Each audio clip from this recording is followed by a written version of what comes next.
Welcome to the 90th Minute Whistle podcast presented by Live Sports. Sorry about it. My name again Mario. Yeah, so Man, forget him name. I'm gonna feel too under right now, kind of sick, but yeah, co-host Leon. So I'm gonna what talk about again. We just gonna talk. No. Like we did have a plan. You want to talk about the Gold Cup? That's a later, and I'm gonna go up on a rant. So like, I'm gonna need time for that. I want to get other important things out of the way. Man, so man go up on a rant. So go on go up on a rant. You sure you don't want to clear out the important things and like the season or the season end for different like Go up on your rant because I don't think most of our viewers really are interested into the Gold Cup. No, that it's only about 15 nations participating in it. Yeah. Probably less. No, more. Stop it. It's actual competition. That's the same winner every year. Or every irritation. The same 4 countries got to the last 4. Mexico, USA, Canada, and then you might have Jamaica or Trinidad or Qatar. Last time was Qatar. Well. Last time was Qatar. Canada no normally they in the Gold Cup. Like Jamaica should have shamed to Canada pass as a footballing nation, but that's another story. That's not gonna be a part of the rant too. But you're acting now. Jamaica is a footballing nation. Jamaica is a footballing nation. What I mean, no, we're not. Yes, we are. We love football. We watch football. No. Like in terms of, I think even even in terms of talent, I think we've wasted a lot of talent. That's definite. So when Jamaica is a footballing nation, what I mean by that, while the people of the country enjoys football. No, what I mean is, yeah, go on. Jamaica when it comes down to, all right, Jamaica produces sprinters like it's a factory. Right? Every year we produce great sprinters. But you can count on your one hand. You can count on your hands how much great footballers Jamaica has produced. All right. When we can go back to 1940, hold on. Produced to show you great sprinters. Hold on. All right, so when you put it that way there, like when you say produce, that's where I'm kind of differ. I do believe that Jamaica is a footballing nation, but here's why I said that. Mm-hmm. Separate from the obvious way state a while ago, like yeah, we love football more than we love track and field, but we're more successful. If I just base upon success, I know that what I'm saying is that what you said, but I didn't want to stop you when you did say Jamaica produces not the success part, but like when you did say Jamaica produces athletes every year, I would say the same for football. The difference is we have set up an athletic system to provide success. It have its flaws. Still enough man burn out from champs. So it have its flaws. Man, I say perfect, but we've had a system now where and this is where the part when we say like we can't wrong you upon. When you say produce, I believe Jamaica produces as much talented footballers as sprinters. We just are better at developing that talent into world class thing there. We found a system that works for us that has gotten so much success. I think if in terms of you're talking raw talent where every year we can spit out a professional footballer, Jamaica has had that capability since Alan Skillcold days. And Black Arrow days, the guy who did play for Celtic for we. Portsmouth, well at the time it was the English Division 1. Lindy Della Penna win it with Portsmouth. So it's not that we don't produce as much talent with as much as track and field. And that's why I said like I hate sounding too much like a homer, but Jamaica is a sleeping football giant in the Caribbean. Because as you said, we produce what? Natural athletes, right? Yeah, natural sprinters. No. Because we have. No, remember, you have to understand that, right? Yeah. Let's look at the development structure, right? When it comes down to developing athletes, as in athletics, yeah, right? Jamaica is at the forefront of the world in terms of developing athletes, right? Yes, Mainly sprinters and middle distancers, but that's where when my you when you want to learn how to be a sprinter, right? The only place that can rival Jamaica is is America, right? But let's look at when you look at that development structure that allows that to be possible and the coaches, right? Then you look at the footballing structure. Yeah, but that's why I said that's the part where I give you your fear. But that's why I said whenever you get deep into it, because I already agree to that part. But what the part I didn't want to expand upon what you did say was the talent discrepancy. It's not a talent discrepancy, it's a structure discrepancy. You are describe exactly what is happening. The structure in our athletics, tight structure. We know how to win. We know how to create. We know how to turn people. Even US people come here, come train. So that's not even US people come here for come train. So it's not like say like are we are the yes we are the sprint capital of the world. Cool, but we're also a sleeping football giant because we produce as much talented football players, but that structure that you're talking about is completely different on the football side. So a lot of talent gets through, a lot of talent gets gone to the wayside. I'm not really calling any names because um I'm not really calling any names because I still have respect for enough of the youth them I grew up with, and you see me? And me included in terms of,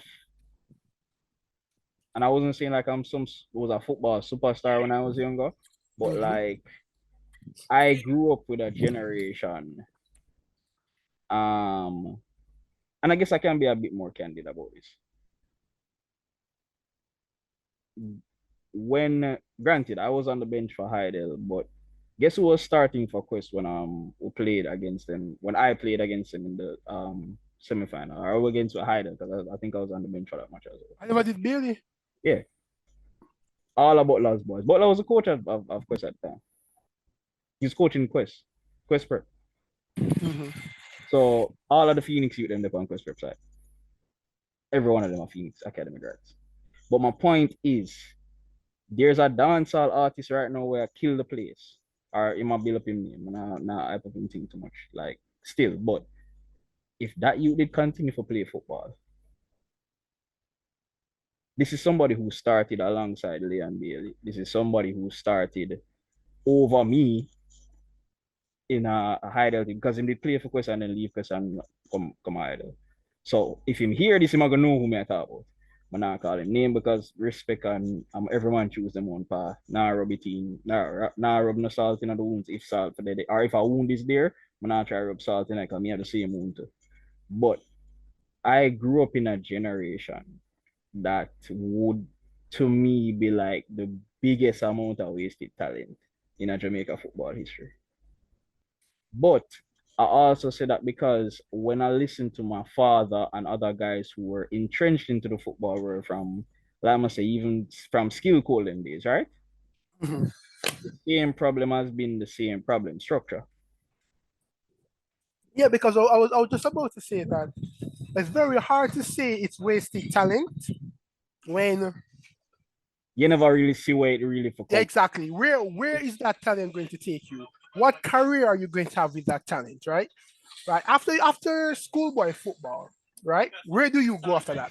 But that's why I say like there's been a lot that go overseas. Now the reason why I brought up my generation is because Leon, I watched a Premier League match, and I don't even play in the Premier League here. So again, I'm not judging, but I watched a Premier League match, and there was a guy on the team that like get so play in Madrid's academy.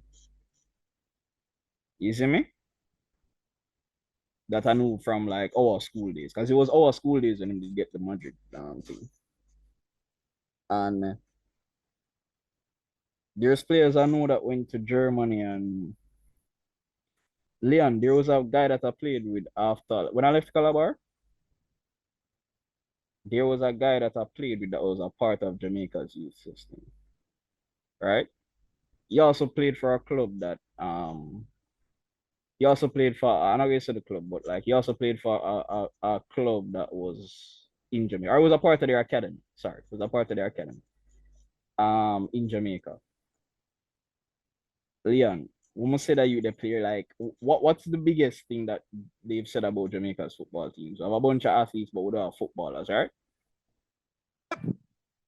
This youth play like Pirlo. Like the first day I meet the man, like him play like Pirlo. Almost say play like Pirlo, I mean I register like register. Like I make some passes where like that's what I mean say like it's not a talent, it's not that Jamaica don't produce talent here. The second we decide to really focus on the structure of the football here. Like and the reason why I said that the reason why I believe this so much is because of a small sample size, sorry. Phoenix Academy. Phoenix Academy have Jamaican players. They get Jamaican players to go overseas. They get higher opportunities for them. They've produced players at the highest level, at mid levels. Damian Lowe was a Phoenix guy at some point in his life. Played top player in the MLS, top player when he went to Africa. Played the Egyptian league a little bit. And to this day, still one of the better defenders in the MLS. And then you go up to the highest level to the Leon Baileys of the world. But overall, like the reason why, and this is I'm never going to go into the rant yet. We don't want to get some important stuff out of the way because tag along. But there's a civil war in the Jamaica fan base between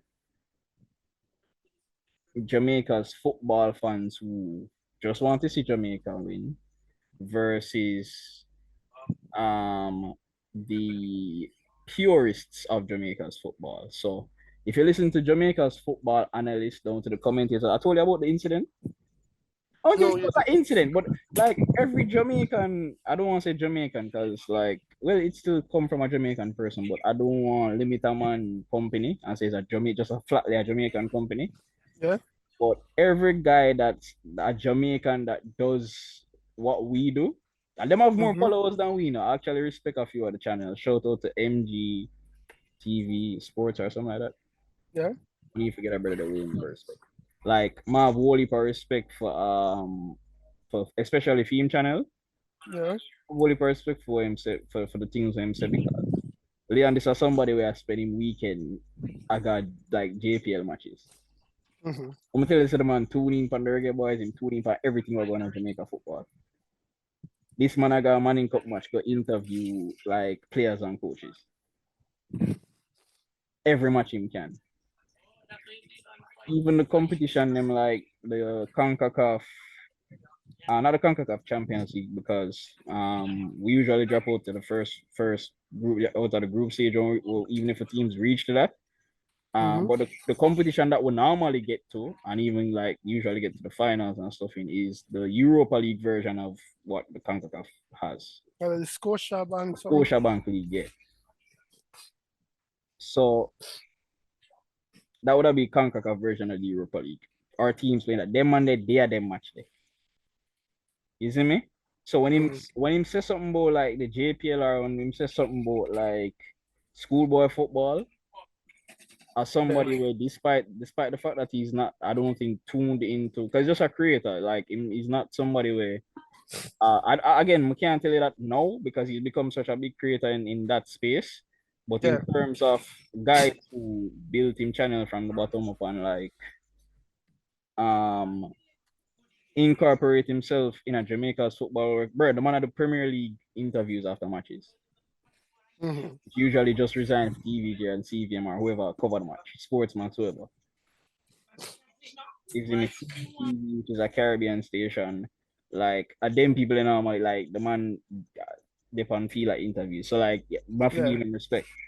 But him and every other Jamaican creator seem to think that the solution is get as many you from the UK will have Jamaican. As always, it's the simplest and it's the stupidest methodology you can think of, and it's when and as someone who don't care about the reggae boys, so I can say it because I really don't care about them, because I have zero affinity towards them. But because I have zero affinity towards them, I can see the problems plain and straight. It is the idea that, oh, let's get a bunch of English rejects who have no ties to Jamaica, no feelings for Jamaica, don't understand the country, don't understand the culture, who don't understand what it means to be Jamaican. So they don't have that pride when they play for the country, because you're just getting a bunch of rejects who couldn't make the English national team. So, oh, we want to play for national team, or we want to play a couple internationals, we want to collect a paycheck from a federation. Oh, my grandmother did born in Jamaica, so I'm going to play for Jamaica. Yeah, 90% of these persons have no connections whatsoever. That was my line. To the country. And you will never be able to build a proper national team unless the persons who are playing for the country have some sort of attachment for the country. All right. Example, Iceland. In Iceland, you had part-time footballers. You had persons who were architects, doctors, policemen, who knocked England out of the Euros. Me glad you pick Iceland. Me glad you pick Iceland. Because they understand the pride of playing for your country. What's one of the biggest things you hear about Italy, Brazil, and all the South American nations? Oh, the pride of playing for your country. No, hold on. The passion for playing for your country. Hold on. I'm going to use that example. It's supposed to hurt Jamaican people. I have watched Honduras and El Salvador play since I was a child, because I've been a fan of Jamaica's football from '98 technically. Even though I was just 2 years old, I was brought to the stadium. Still have memorabilia from the '98 World Cup thing. Still have a memorabilia and stuff. I was 2 years old. But the point is, I kept up with Jamaican football for many years. Very deep entrenched in it. Even though like there's not been success, I've always maintained my reggae boys fandom. Here's the thing. I'm gonna expand upon some points, but I think me did a rant and you go deeper in a rant than me so far. But the idea that most of the YouTubers have, or the creators have, just creators, because never know what I'm gonna do later on. Or how far they're gonna take for the media thing. So the creators from Jamaica seem to think that the answer is quality of play. I don't disagree with that entirely. But also, you're going to need players who made it out of Jamaica on their own. Damian Lowe, Leon Bailey, Kemar Lawrence, Alvas Powell, as much as you're not trying to replace him at right back. Shamar Nichols, who plays in the Russian league, was tearing it up in the Belgium league, which got him to move to the Russian league. Unfortunately, Russia got sanctioned, so he can't play in a Europa League or Conference League. You see me? But we're gonna blame Putin and not Nichols for that. He's actually playing damn well he's actually playing alright in the Russian league. You see me? I think he played the same team as Quincy Promise. Promise had 20 goals for the season. 20 goals for the fucking season, and he had a drug deal. So the fuck wrong with you? Go back at Ajax, go try win a Champions League again. You were a part of that starting 11. Like, you could have been on the Dutch national team at the World Cup. Was he not on the Dutch national team for the World Cup? No, he wasn't. But he could have made the national team because... Yes, it's his antics that got him kicked out of the squad. Because him and Bergwies is not a better player than him. And I do think Bergwies should be in the squad, by the way. I think they should be Ajax 2 wingers. Even though Bergwies has come more into a number 10 role of recently, but I really... And again, that's the two type of wingers you have. You have a wide playmaker in Bergwies. You have Promise with flair and... Like, bro, I don't know. The man want to turn drug dealer. Him watch Wayne there. No, but watch some narcos and decide say one. No, but it means like him want turn. I want to know. You know? I want to know what I understand the lore of it. Like, trust me, I've when I play GTA, I think of myself like a drug lord too. So yeah, but we are playing GTA. No, but my point is this. The power fantasy of the drug lord. Listen, Bro, I have Sopranos books. I follow a TV show that not a YouTube channel that talks about like mob families, both real and fictional. Because yeah, I think the book named Wise Guys. I read that book when I was in prep school, just a kid. I remember one birthday I bought myself a book because Maria tried something new, and I bought a book named Wise Guys, and it's a mafia book. You see me? But so I understand the gangster fantasy. I grew up in Jamaica.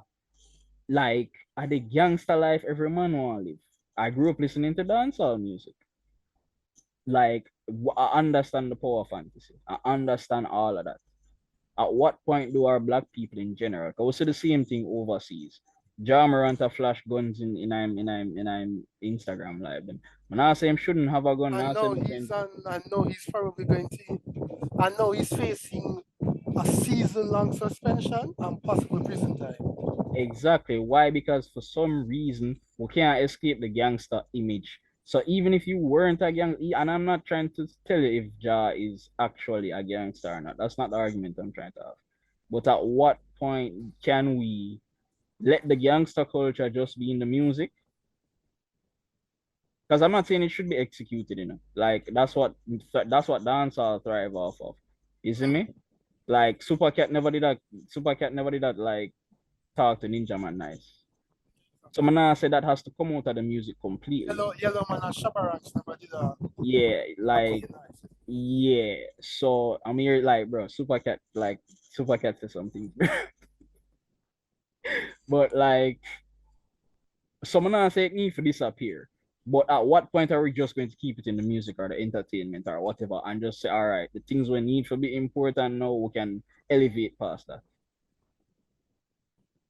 If Depay want for the drill rap, right? Man, I have no problem long as him keep the drill crap in the music. I'm playing football. Whoever mystery Premier League artist apparently, whether it's Eddie Nketiah or whoever Zaha, whoever, who's a drill rapper. Yeah, and he's a drill rapper and he make a career out of it. He might actually pursue it as a career. Nah, no fucking issue with that. But keep it in the music. Don't then fuck up your football career because you got Don't do a Jamarant as I saw somebody on Twitter said. Jamarant is going to be the first person to make it out of the NBA. and him is not the first. No, he's not the first. But at the first, this high profile. I remember Gilbert Arenas did carry a gun in the training facility. Yeah, remember they caught Dennis Rodman with a gun in a car. Mm. No, that part them kind of like real because of your car and that's how I'm saying. When I say Jah don't even have a gun in it. Not even I said that. Jamaica I grew up like At this understand. point, you assume that everybody in Jamaica has a gun. Yeah, like I'm would wrong nobody at Jamaica for have a gun neither. Whether you could have been the most holier than thou person. Have your strap for it. You see me? Love my country, see me, but like I'll be a fucker going on a different level now. But the point is like at what point are we going to just keep the gangster culture? Even if you want to just use it in the music, use it in the music. No, I say it need for gone away. Not even I say it need for gone away. Like, but we can keep it in the music now. And we can use it whether as a cautionary tale or like the man them used to do back in the day. Because my understand and granted, Nike shoes still a fly off of the shelf, but the main thing that got it on the shelf in the first place was always the most important thing. The basketball. And then I'll give him that his shoes actually look very damn good. His shoes looks really, really No, good. but here's the thing, Nike got Like compared to the last set of mm, NBA player shoes you come out, yeah. like you can beat Josh shoes got a party. But not gonna lie, me put on the last drop for Melo with Puma. Yeah. Me da wear the Rick and Morty them. Me not gonna lie to you. Me da wear the Puma Rick and Morty them. I the felt like is granted Melo retired the other day, but still the last drop they never too bad. It never too bad. And then like cause you remember when Puma did do the two color boots thing at the World Cup? Yeah. Yeah, like at the same thing them do now with the last set of Melos. Isn't it? And I'm gonna beat the Rick and Morty them. I think one of them green or pink or one of them pink. Remember or orange. Remember. or red, or like a magenta-ish color. Mm. Yeah, and one of them did represent Rick, one represent Monty, but it just was a nice looking shoes overall. Like even just the other one, them were normal colorways, were looking good. But like at what point, like we're gonna just keep the gangster rap or the gangster thing as just music, just an expression of the experiences where I wanted to go through in the ghetto and find a more positive way for express what I express. You see me? Or this how we did all our vibe in the ghetto as so I'm gonna show you how our vibe. Cool. But like no man no need to try to fulfill the power for fantasies in the music or do everything with the rappers and do. Their careers as celebrities, yeah, that is more marketable because of the NBA young boy and all of them guys there. It is marketable, which is why your shoes them fly off of the shelf same way. Because the kids don't care. Yeah, but then look at it, right? Yeah. Let's look at Jordan, for example, right? And Mm. Jordan is a very, very bad person to compare this to, right? But Jordan shoes flies off the shelves. And the reason for that is the basketball. Curry is single-handedly keeping Under Armour in business Afloat. because his shoes flies off the shelves. Afloat. To Him them, single-handedly till them half-time shares and sure, equity yeah, yeah, in man. the company. The last time him they do the deal, him they get that. Yeah. And like the Curry brand for Under Armour is valued like $1 billion. Yeah. It's literally rivaling what Jordan are doing for Nike. Which is one of the reasons why a lot of people say, yo, Nike don't really like Curry because, Ray, you know? And the Nike sponsor NBA and Curry signed to Under Armour. Yeah, and somebody else is signed to Adidas too. Somebody else I remember like the signed to Adidas. Curry don't really like that. Them say Nike don't really like that though. And Curry is like one of the biggest selling NBA stars in terms of merchandise and Yeah, shoes. because like and everybody could be like 6'9" and be LeBron. More Yeah, but more but everybody can be a 6'1" and be Curry. yeah. She you can be 5'9", 5'8" and be Curry. If you can shoot right, they can shoot right. Exactly. Like even a 5'8" youth or a 5'9" youth, I look on Curry like, yo, I just have the shooting technique and work hard and using from athleticism. Someone can bounce, someone can move around the place and thing. You see me like it you make a And you have someone can hustle on defense and then shoot some trees for the next end. exactly. So like Korea inspire you to probably not even go. You have you to we're probably not gonna reach 5'7" on Korea them best and them favorite player.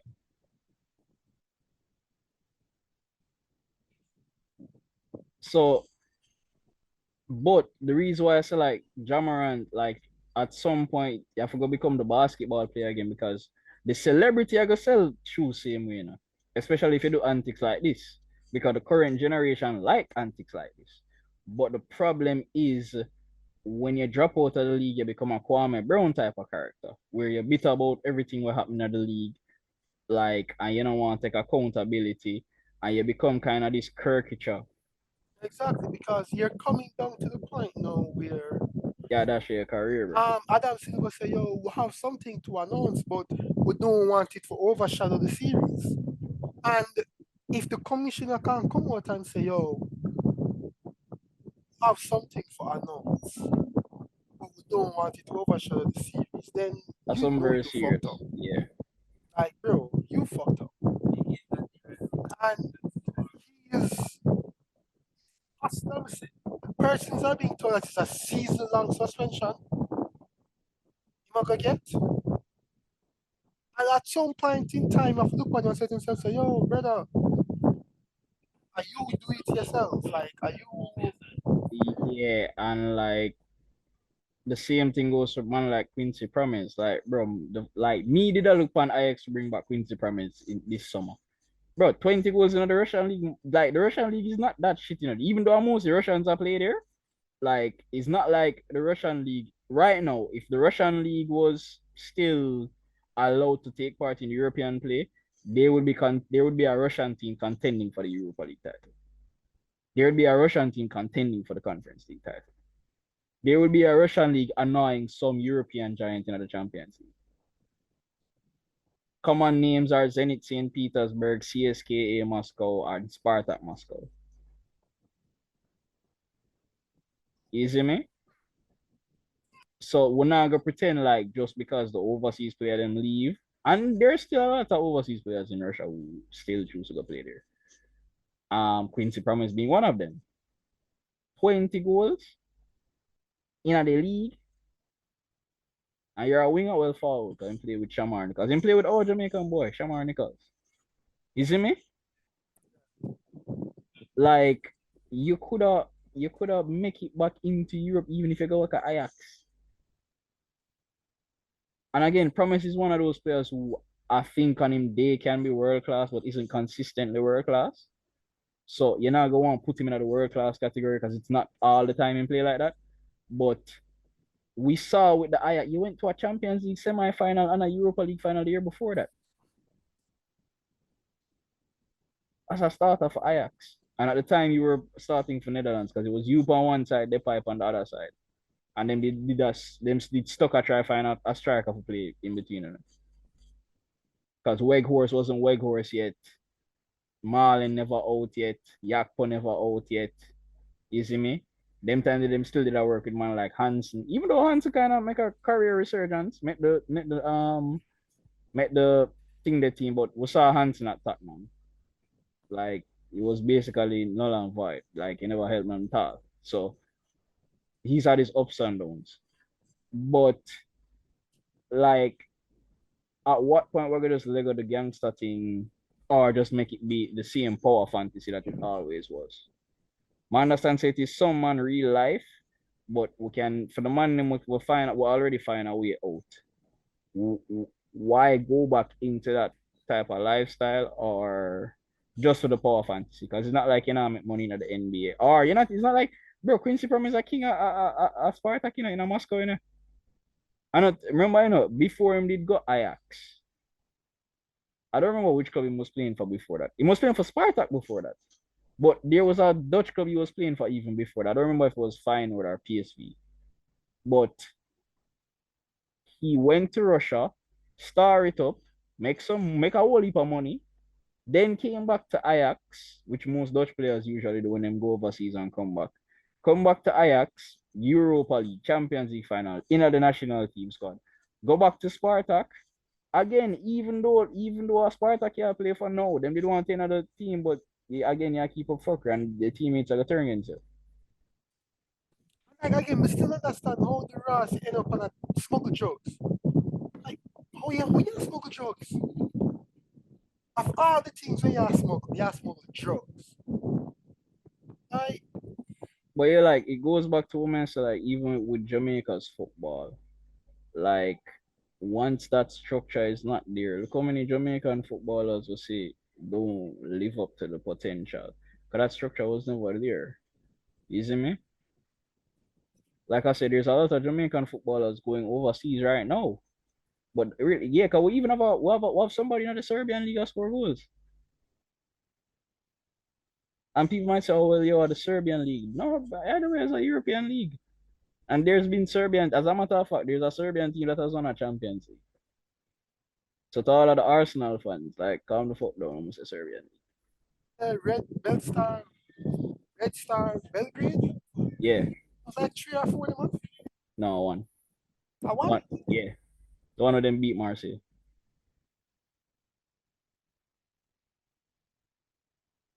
So that year, you see that year they did fuck up in it. Them 2 years they did fuck up for Popping, Popping finally make it to the Champions League, Because remember, that was your Popping win the Ballon d'Or. Oh yeah, yes. Man lose 1-0 and there's a Serbian legend who did a play on the other side. I can't remember his name right now, but he's a Serbian legend. And like the argument was the Serbian guy better than Popping? And everybody's like, no, you're playing at the Serbian league and Popping is like a Ballon d'Or with like a Ballon d'Or contender. Because Popping did a kill it for Marseille for 4 years now. So finally reached the fourth year and Popping having best season of football. Right? Lose 1-0 to Red Star Belgrade. The same thing that you must score in the final. But them still give popping the Ballon d'Or anyway.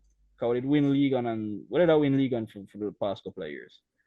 But that team was a legendary team with Marcel Desailly, you see me, and a couple other legends as well in the game.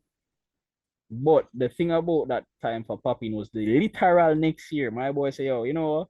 I left Marseille because we lose the final. Guess who go back at the final next year without popping? Marseille. And guess who played in them playing at the final? Yep. And guess who was playing for AC Milan and wearing the number 10? Exactly. Now, granted, the match did fix. So, now granted, no, because yeah, the match did fix. So I don't think them scrub it from record either way because the player them never involved.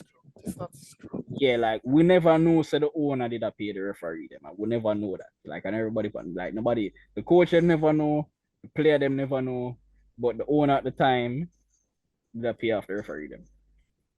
You see me? And I never. That's why Papi never scored in the match either way. Cause I think we win 1-0 too.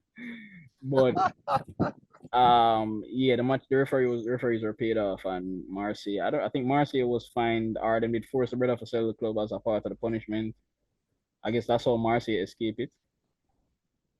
Because honestly, whenever like nobody never know, like say the owner did a pay off the referee them. Like it was just between the owner and the referee them. Yeah. So like the lower people them like y'all ain't never beat allegations of UEFA low line. Cause now we have proof so we used to pay. That was Bartham, yeah, No, Bartham. It started under Laporte. And Bartomeu increased the payments. Was started under Laporte. They just know say y'all ain't beating UEFA loan accusations. But they can't say Madrid, you know. Because I Madrid now pay off the refs and them just don't get catch. I'm just gonna get catch it. Which is them just don't get catch.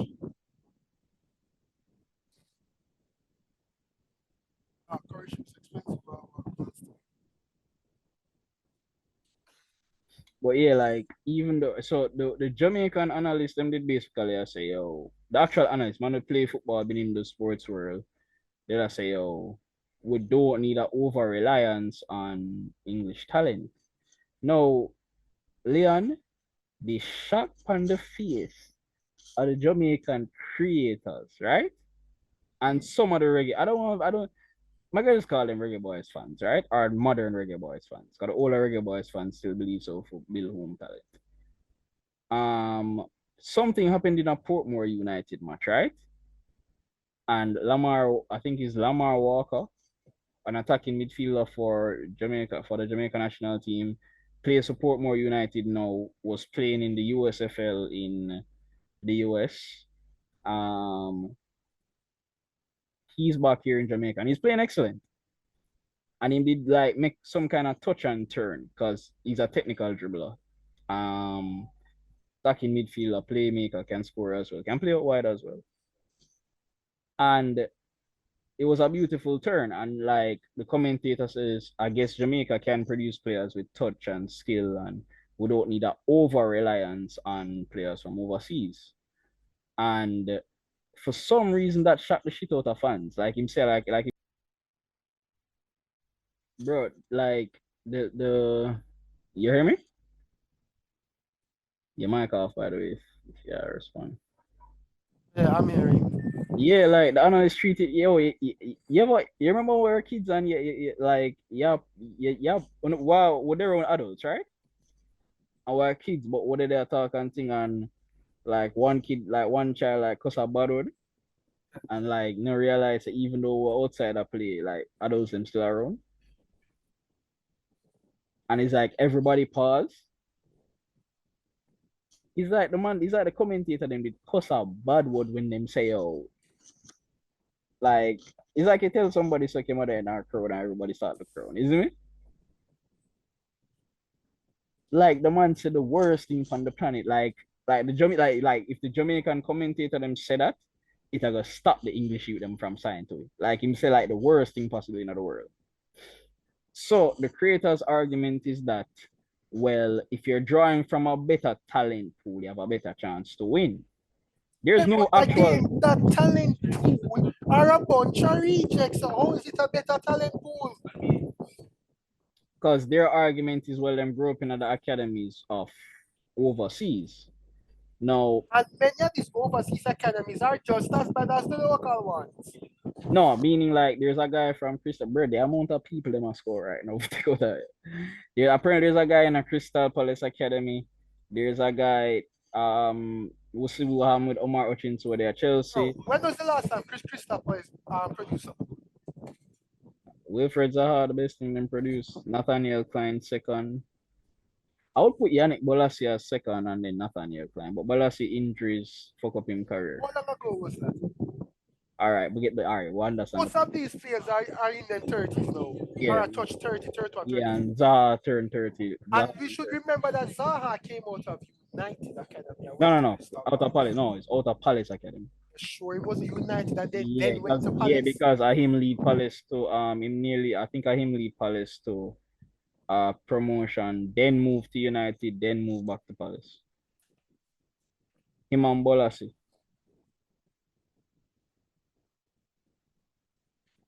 And Nathaniel Klein. Then him immediately moved to Man U. So he never get a chance to play for Palace when he get promoted. You see me? Okay. Then he moved to Man U. Then Man U, him couldn't cut it well. I was Sir Alex last season, so him go Man U at the worst time. The manager would actually could have. They come back Palace go Cardiff, then Crystal Palace go known again, then Crystal Palace gets fired. Yeah. And that Cardiff situation never good neither. So when you really take a look at it, like if Bolasie and Zaha are the best two players them produce, like but them run go for a left back from Wolves Academy. I try making him a starting left back. But here's the thing what I'm gonna understand from the Jamaican creators and from the Jamaican analysts, them will actually work for TV stations in Jamaica. The Jamaican analysts them worse than listen to me, don't stop on them. No, here's the thing. You have to give them props where them props do. There's some good football analysts in Jamaica. Not all of them, but there are some good ones. Every one of them will talk sense. Right? We have about 50 yeah, we try to fuck it, but every time them come on the TV, right? We just want to slap them out or something. Yeah, like it's the reason why I can, no matter how annoying Sky Sports is, with Aragon level, no matter how deep them have United and Liverpool and City down them throat. Yeah. Rather listen to them sort them off than listen to Jamaican commentators. That's fair. Now, and if it becomes unbearable, yeah, we'll fire one Spanish or one Arabic stream. Isn't me so? As much as we don't understand nothing, right? So how hype these commentators get when a goal scored? Yeah, are the best thing. Someone out there I watch a Chilean league, brother. Like, no, but we're not lie. The Chilean goal. But also the Chilean league underrated. The Chilean league underrated. Like, Leon, we see some goal. Yo, we see a foul the other day. Leon, you know, like when somebody kick a ball too long and obviously the goalkeeper ball now, right? Yeah. Must see a goalkeeper literally dive and lick down a youth, and that should be a foul for a ball in the box. Somebody play a long ball, right? Yeah. And the forward run to the ball. The keeper literally jump, catch the ball, and dive into the player. You see me? Like the two of them are run go for the ball, and the keeper jump and catch it and like throw himself into the player. You see me? Mm-hmm. Ref don't even look for him. Like, I'm sorry, someone could have clip it and like send it to you. Come, they don't want to put it in the group. Like, I say, yo, is this a foul? Like the keeper don't get the ball a long time in it, but the youth still run forward. My you run go straight team and just dive in it. Like, but also like the Chilean man them like play end-to-end football. Like, me don't know how them retire. is end to end football. And trust me, them man not talk about some like the man them can play ball, brother. Like the Chilean league low key underrated. Even them second division look good. Tell us Franco Di Santo Akile doing thing. 34 years old now. Yeah, you did tell me. Yeah man, I doing thing in Chile. And this Chilean team beat River Plate in the Copa Libertadores. Sorry, draw with River Plate in the Copa Libertadores. And the goal where the youth scored, the Chilean youth, one team named Mm-hmm. New Belize. Best team in Chile, obviously. Um, but still not pick a Chilean team yet, but like now watch the league see me. But the best team is New Belize because they're playing in the Libertadores, which is South America's version of Champions League. And them actually they're not the knockout stages. I think it was a semi-final. No, not semi-final. Group stages same. Different calendar from Europe. So um the point, but for stick to the point, okay, I'll keep on and go off on tangents. What I so kind of do thing. Maria said there's the best, and this shouldn't come from our youth that was 2 years old at the time. The best Jamaica team we had, which went to the 98 World Cup, right? Was balanced.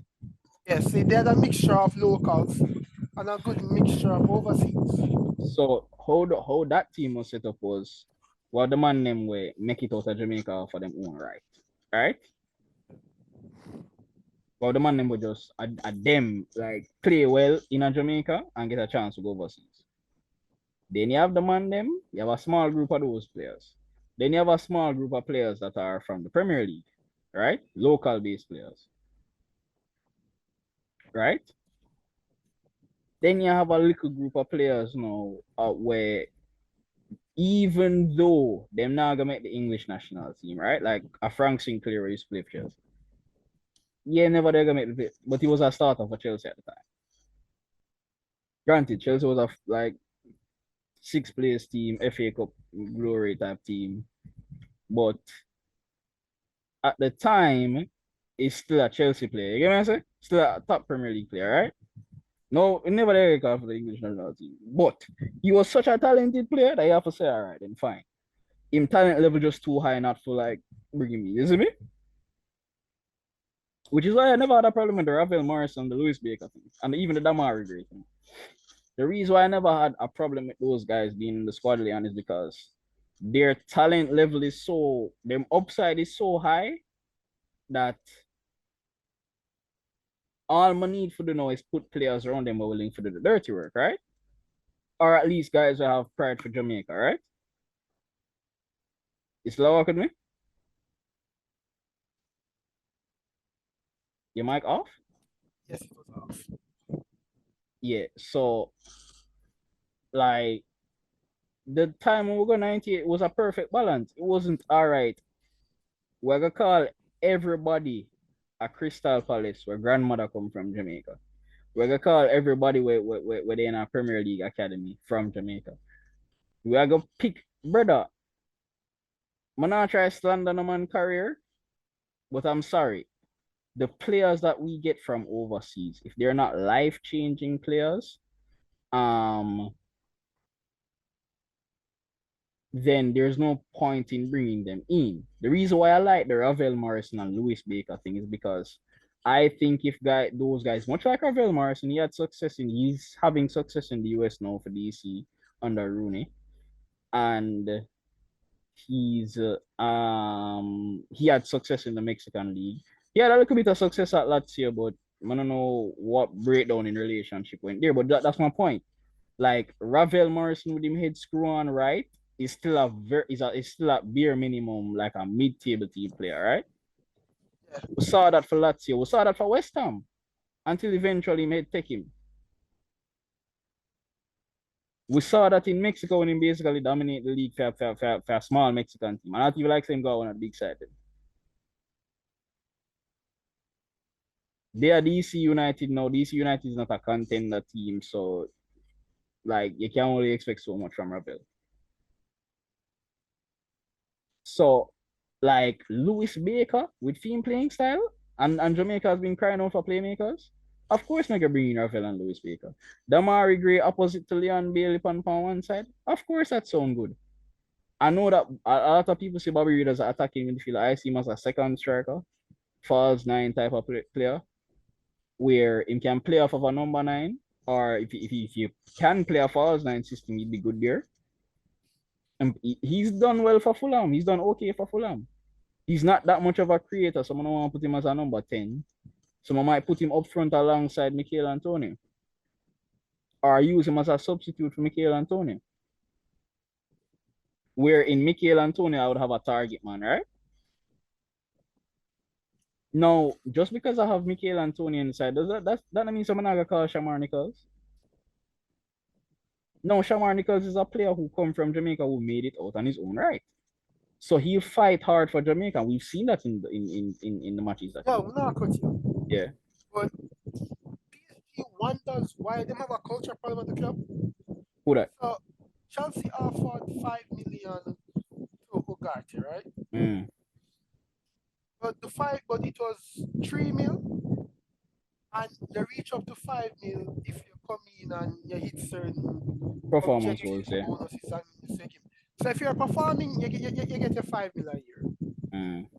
PSG came in and offered him 10 million a year. Mm. Ugarte is not worth 10 million a year. And then they wonder why they have a bunch of mercenaries at them club. No, but in all fairness, granted, I don't believe he's 10 million a year, but my point is this though. The talent level, I understand why. Because I think we overpaid. I think Chelsea overpaid for Enzo. But I did the market at the time. We all know that no. It was the market at the time because we could have got Enzo cheaper in the summer. Exactly. But you never want to bid him. We never did want to fight with Liverpool and Madrid and City. I'm bidding. So yeah, so that's how I'm saying. I understand why Chelsea did, and it's like you know, I get a top talent. Yeah, but Enzo is considered by many to be a world class. No, but Ugarte, I think Ugarte is another world class potential player. Granted, is a defensive midfielder, even though him kind of box to boxish, but like it's not that Ugarte is not a world class player because to be honest, Ugarte wasn't far off from Enzo in the sport. We know he's a world class talent, but he's not 5 million. No. I'm not disagreeing with that point. But what I'm saying in terms of PSG is that if he's the one you're looking at to be a long-term DM, like where you have guys like Vitinha can play me. If you're really trying to build a team, this to me is the right direction for going. Granted, they still overpay if you're a player, but they're PSG, them usually do that shit. You see me? Yeah.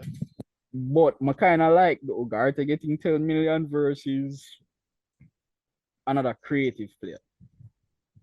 Cause Ugarte is kind of like the I was gonna say like the problem I had with Ugarte coming to Chelsea is that him and Enzo kind of too hot-headed. Yeah, as I said, there are two players who might kick off a war on the field. Yeah, and that's a good thing for Ugarte, you know, because he have like a warrior spirit. Is granted, I don't want to take nothing from him technical ability. Like he's a good technical player. But I need the two midfield pivot them so can get a red card at any time. One only can do that. But we need one on have a head on them body. You see me? And Ugarte have more of a head on him body than Enzo when it comes down to holding him composure. But still, like, so that would to me show me say, even though you're still overpay, that show me say at least PSG are trying to change them mentality. If you are bringing players who are willing to fight, you see me? Like, at least you're not bringing just like what Beckham did say when you take out a Makalele out of Real Madrid. Yeah, you take out the engine, not just Zidane actually. Yeah, Zidane, man. Spray paint the Ferrari in a new color when you take out the engine. Yeah, spray paint it in a goal and take out the engine out of it. So PSG try every luxury color you can think about. Them go platinum, them get messy. News updates. It is believed that Jamaica will be suspended for the first half of the regular season. He will not face a full season suspension. I don't know, me worry about it, brother. Yeah, you have a charge right now. You possibly have a charge right now. That's what you worry about.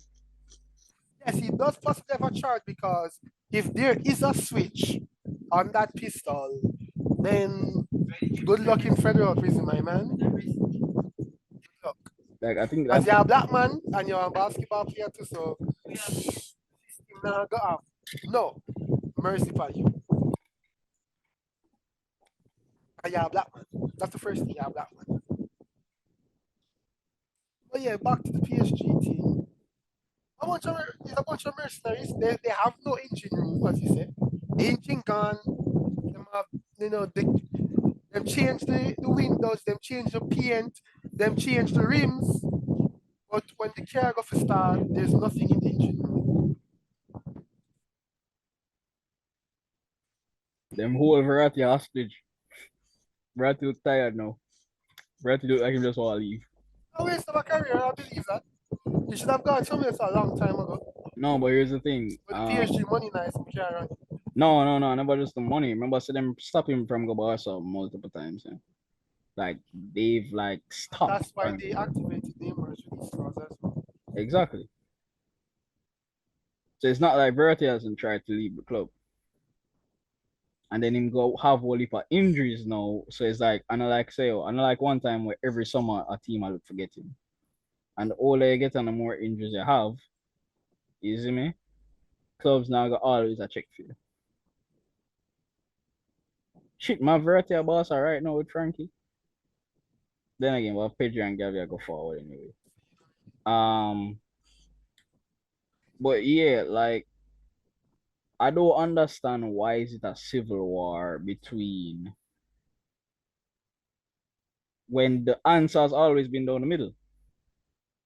You're bringing some players that are the absolute best in Jamaica's football. So you not just pick any. But there's nobody to get them involved. Repeat that? I think in Jamaica, they've never actually utilized our midfield properly, to be honest with you. Like, yeah, hold on, Every time I've watched them, hold on, you're fan of Blue. No, you might. Every time I've watched them play, Yeah. they've always struggled to progress the ball. All right, so this is when we go back to the whole politics need for like that's how I say like there's whole heap of problems, and this is almost that this rant would have go on for long because the problem with that in a Leon is that Jamaica has two mental issues. One, we ignore all of the footballers in our country that can do stuff like that. There was a footballer named Jermaine Hugh, top player for all above you for many years. Yes, I remember Jermaine. Yeah. Best player in Jamaica's football over a 5-year span. Granted, he was closer to the end of his career. Because if he got him get a ban for something, and before that, he was in the MLS at Kansas City. What him did young them time, then he have disciplinary problems. But him did mature eventually. Jamaica waited until the man upon him last legs to realize that we had an Iniesta type player. Leon, the first match Jermaine Hugh play in that last stretch of his career, the man have a perfect through pass, but will end up lead to a goal. And we've been crying out for what? A playmaker. We have Ravel Morrison now, and even though for majority of Ravel career he was considered a creative box-to-box mid, I think at this stage of his career, I think him should just focus on being a playmaker because he always had playmaking ability. Him and Pogba were supposed to be the same thing. Just to give you guys a comparison. As a matter of fact, the two of them were supposed to be Man U's new midfield pair after Carrick and what other name? Darren Fletcher. Schools. Yeah. It was supposed to be them two and Jesse Lingard. Because again, Pogba Man U was a defensive midfield. Not even like so we did consider him a box to box or a box to box creator. That was supposed to be Ravel's role. And then the number 10 or second striker role that got to Jesse. But that's for the old academy days. But the point is Jamaica has not paid attention to those players because they're not athletically gifted.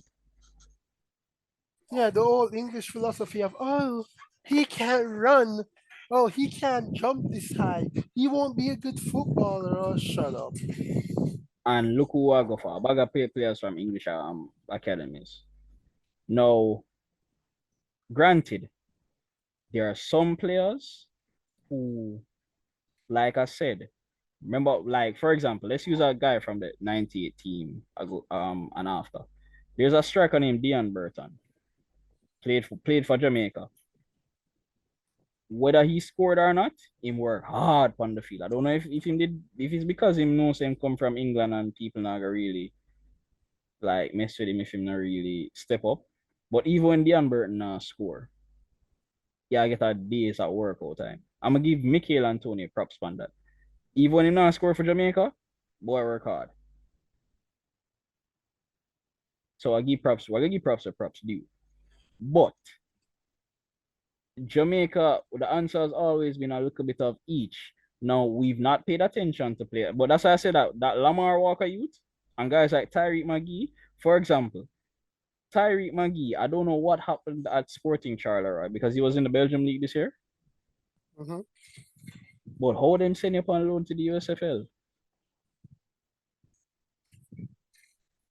No, I understand that everybody keeps saying Tyreek McGee is an attacking midfielder, but from me, I watch you from schoolboy football days. You've been more of a deep line playmaker.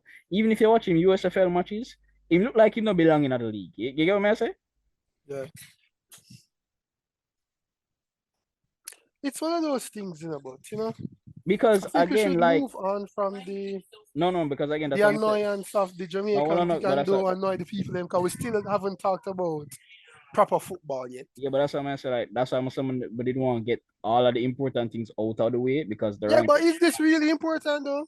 Yeah, because it goes into because that's why somebody didn't want to go deep. Because let's be honest, Mario. I know you still have faith for Caribbean football, but quite frankly,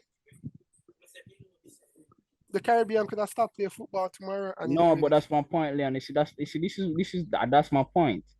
We're at a point now where Caribbean football actually depend on the upside. Like there's a lot of guys playing in the Dutch league who are play for the Suriname national team now. You see me and are choose to play for Suriname, much like the England thing. But with Dutch league, it's different because Dutch league play football. Football, like total football, teach technical ability. You see me? Yeah, There, makes there's a sense. there's a possible there's a possibility Suriname can play tiki taka football. Yeah, but you need a coach capable of implementing a style of play. No, but that's my point. Like I think where the Caribbean is now is on the precipice of being far better in football than we think because not only is the talent there now, both that we're producing from home and because again, look at Trinidad. Trinidad have a striker right now where kill it in the Greece League and he's what 25 years old. I won't say kill it, he might kill it, brother. Levi Garcia. That's why I say it may not be as much Low as key, the Greece leagues has fallen off a cliff lately. no, that's why I say man now say it's the same Greece league where we had Olympiacos as a team in the Champions League, I get headache. You see me? But you still that's what I'm saying, still have to give credit where credit is due. If you're the top striker in the league, you're the top striker in the league. And it's not the MLS or even though some people that are said MLS better than Greece right now. But I know the USFL are like, you see me? That's what I'm saying like I can't tell you say because Mariano Diaz still play for Real Madrid. He play for Yeah. the Dominican Republic. Well, no, I think he's out. He's gone now. No, he plays for the Dominican Republic. No, No, I'm you mean saying like Upper Mariano is Mountain? Yeah, out. yeah, yeah, Yes, yeah. he's out. He's out now. Yes, Yeah, they kick him so out. so and I respect him for staying at Madrid, even though he knows him never did like a start. He's always coming and work hard for the team, score 1 and 2 goals in the league every now and again. Well, he's just collecting the check. No, him actually work hard for the team. That's one thing. No, he works. I'm just saying he's just still collecting the check. Yeah, because I know now sort of a Benzema. And he could have gone somewhere where he could have been a starter, but they would have paid him Yeah, less. yeah, Leon, him could have go back to Leon. He was a starter at Leon. And he would have been the perfect type of number 9 for Lacazette play off of, right? What a revive! What leaving Arsenal does to a motherfucker? Like I tell people, Lacazette isn't a bad player. Arsenal was just bad. Exactly. But yeah, like, then here's the problem now. I just want to settle this debate once and for all. The creators who are on YouTube talking about Jamaica's football. I'm going because they keep asking the same question. Why do Jamaican people have this mentality? Because we've been burnt before. Been there, done that. Yeah. I like Coach We've Harvey. seen it all before. Yeah, like I like Coach the Icelandic coach who bring because he was the one who brought Iceland to the Euros. But you have a completely different profile of players. You have a bag of creative players and you try to play a playing style that is pragmatic. Marco Asensio is going to PSG. Happy for him. Circus continues. Happy for him.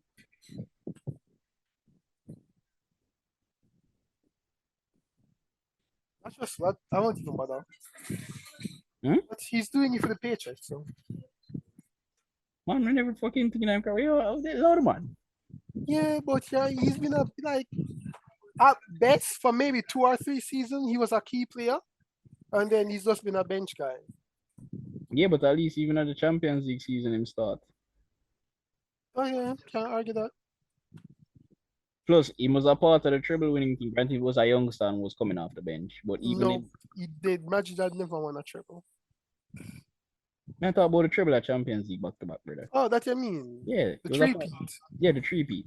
Yes, yes, yes, yes. About one of them. Granted, About two of them, he was a starter.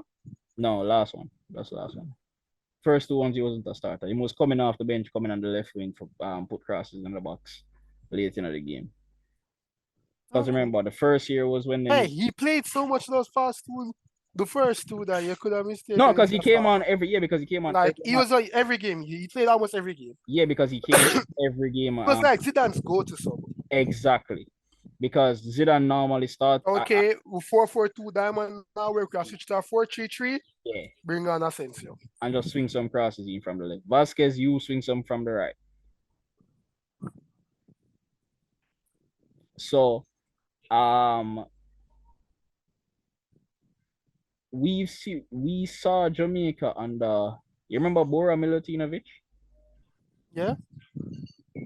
We saw a golden generation completely wasted. What talk about Jermaine Hugh? What talk about the last of Ricardo Bibigan, Rudolph Austin, Luton Shelton, Marlon King also did some fuckery off the field.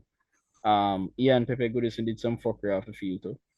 So we can't blame everything on the coaches. But like we saw Jamaica every time we brought in a coach that had some success in some other areas. For example, remember the German coach Winfried Schaefer, who was Yeah. an African Cup of Nations with Cameroon with Eto in Yeah. 2001? What was he for Jamaica? And he brought in players like Joby McAnuff, Gareth McCleary. Bro, Joby McAnuff did not do well in the Premier League. Not even just for it, not even just the fact that him get Reading promoted as the best player. My boy did have a very good first Premier League season. The following season, when them did get relegated, no, was a fall off. Because like by the time Reading made it into the Premier League, like McAnuff was already what, 30? And by that time, it was time to move him into the number 10 role and take him from off of the wing. And he couldn't really adapt to it, even though he was a wide playmaker in a sense, who could score every now and again. But like we've done this before where we've put our hopes into these guys from coming overseas. And it's not that them Leon is not the fact that they don't. It's not the fact that they don't play exactly like what them play when them play over there, right? Because they can't ask somebody for really replicate that form. Because if you are Reese Nelson and you choose to play for Jamaica, there's a difference between Odegaard passing you the ball and even though Bobby Reed plays in the Premier League, in play for Fulham, right? Mm-hmm. Is a difference between the two number 10 them possibility. True. There's a big difference. No, man, say still can't play well with Bobby Reed, but like if you expect the Odegaard past them, you might have to do a little bit more work with just Bobby Reed as a 10. And I like Bobby Reed, hardworking player. Have a little bit have a little tip of everything. So he's not a playmaker, not a out and out goal scorer, works hard off the ball, not a jet sprinter, but him can get past him, man. Not have a bag of flair, but he's a good dribbler. Like, him have a little bit of everything. So, he's a good player, but if you expect the Odegaard pass them on the, you see me? Like, I know the same thing. So are you going to get frustrated because Bobby Reed is not Odegaard or Ravel Morrison is not Granit Xhaka?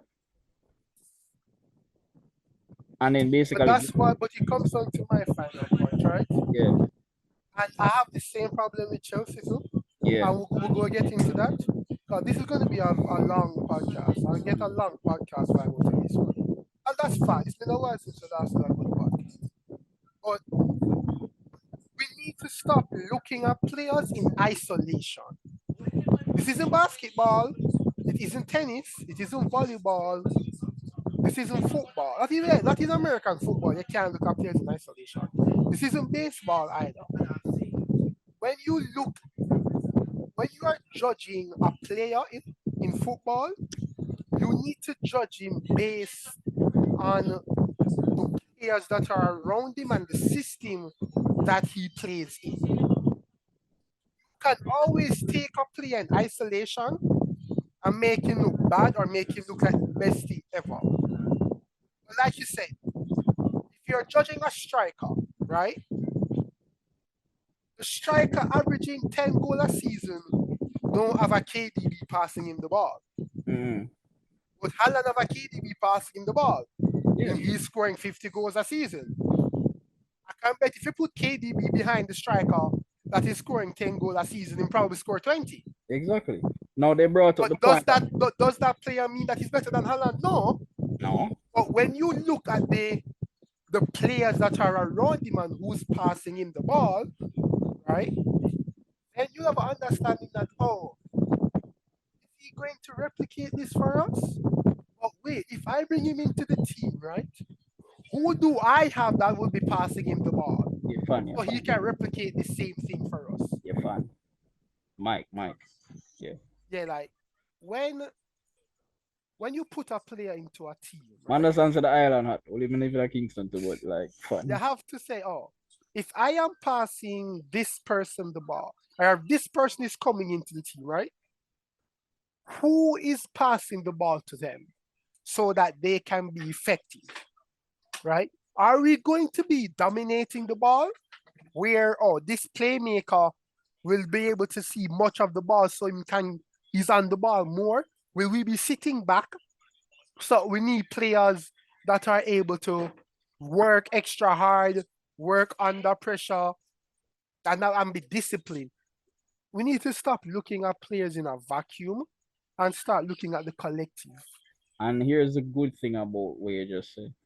And that's why I'm gonna say that I did like the Lewis Baker and Rafael Morrison thing, because yes, it now gonna be the tiki taka football where Maurizio Sarri's Napoli play. But at least you have two other profiles of players that can play that type of football. It might not be, again, it not going to be to the level that a Napoli Sarri team play, but at least Jamaica would be playing entertaining football, and we would have better quality in the team. Now you put some players around them. For example, let me list the players that I think were smart decisions for Jamaica to bring on from overseas, and then make a list of. Come, I just want to end the argument that they were just going to some serious topic or some other serious topics. The players that made it out of Jamaica on their own that need to be mentioned: Bailey, Shamar Nichols. I know that he's not on form right now. Junior Fleming, half of being on the team. Tyreek McGee, Lamar Walker. I would go with Damian Lowe, Andre Blake, best goalkeeper in the MLS for the past 5 years. And has won the MLS Cup and league title. Right? Andre Blake, still the on form, hot right now. You see me? Are you a goalkeeper? You basically get a Donovan Ricketts replacement. Ricketts did the same thing in the MLS for LA. Right? So Kemar Lawrence. Then you remember, you know Armani Bell, right? From Luton. He got promoted with Luton Town as their starting left back. Well, I guess centre back now. I think they moved to centre back. But this is what you mean by don't watch players in a vacuum. You know that him couldn't take thing the game at the last Gold Cup, right? Him couldn't take Kemar Lawrence game at left back, right? Kemar Lawrence outperformed him at left back, you know. Now Kemar Lawrence is somebody that made it out of Jamaica on his own. Been one of the best left backs in the MLS because he was a part of that New York team with Henry when Henry did a play up on the left. We was the fullback. He was the fullback overlapping for Henry on the left hand side. So he was a part of that team. Now, granted, he was there from he was young, so right now he might probably turn 30. So he's still one of the better left backs in the MLS, but he's not prime Kemar Lawrence anymore. But like he's still and a guy we're playing at the English Championship who's currently going to play in the Premier League couldn't outplay him in the last Gold Cup for our team. But that's what we mean by you can't just watch play. So because just because the brother from overseas named Low will play for Bournemouth, Low, like we don't see him playing that well for Jamaica. Because Bournemouth is Bournemouth. You see me? And it's not like Bournemouth had a great season either. Them save it at the end. So just because he playing at England, I mean, he need to play for the squad. So yeah, Mama just get back to my point. So guys like Alvas Powell, O'Neill Fisher, will fall back then. Those guys are the guys who make it out of Jamaica upon them own. So they must still fight for the team and they still have the quality. The players that I think were smart to change their nationality, Ethan Pinnock, the centre back. Decent on the ball. I wouldn't call him a ball playing centre, but he's good on the ball. He's a starter for a Premier League team. You see me? He's the physical type. You see me? Physical of pace, technical ability, aerial threat. You see me? Got a contract extension with Brentford as them starter. You see me? Good left-footed centre back. To me, he's better than Hector. Michael Hector, Preston North End. Should still be playing for Fulham in the Premier League because I think Fulham never really gave him a proper chance or put him in the best position for win. But also he's a utility player. So him can play multiple positions. He can play centre back, left back, and defensive mid. Never really get a chance at Chelsea. Never did ever get a chance at Chelsea, now fairness. But no. Tell the truth. When Chelsea did sign Michael Hector, you really think you get a chance on the squad? Even though he Oh, had good not preseason. a, not a, not a. You don't never see no. And guess what? Them rate Papa Gilaboji more than him. You see me? But those to me are like the players them way make it out of Jamaica. Now you have players who play in the National Premier League, like I said, like Atari McGee. Well, in play USL now. Alex Marshall, Lamar Walker, Tope, the centre back. Like you still need guys. Those are some of the better guys in the Premier League itself. Mm-hmm. And like I must say, mega call the players them where like Jamaica should bring. You know.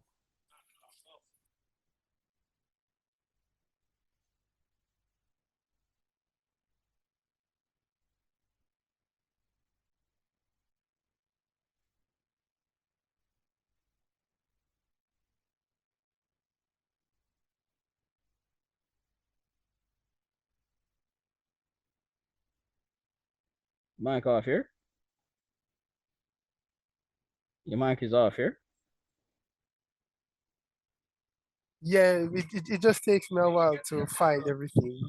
Yeah. So just to wrap up the whole Jamaica conversation, Ethan Pinnock, excellent signing.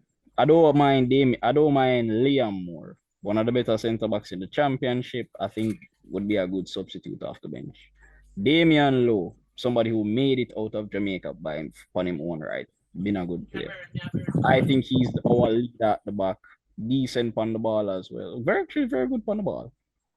Um, overall. So Damian Lowe and Ethan Pinnock should be our starting centre backs, but I think Michael Hector and Liam Moore and Tope should be our backup options.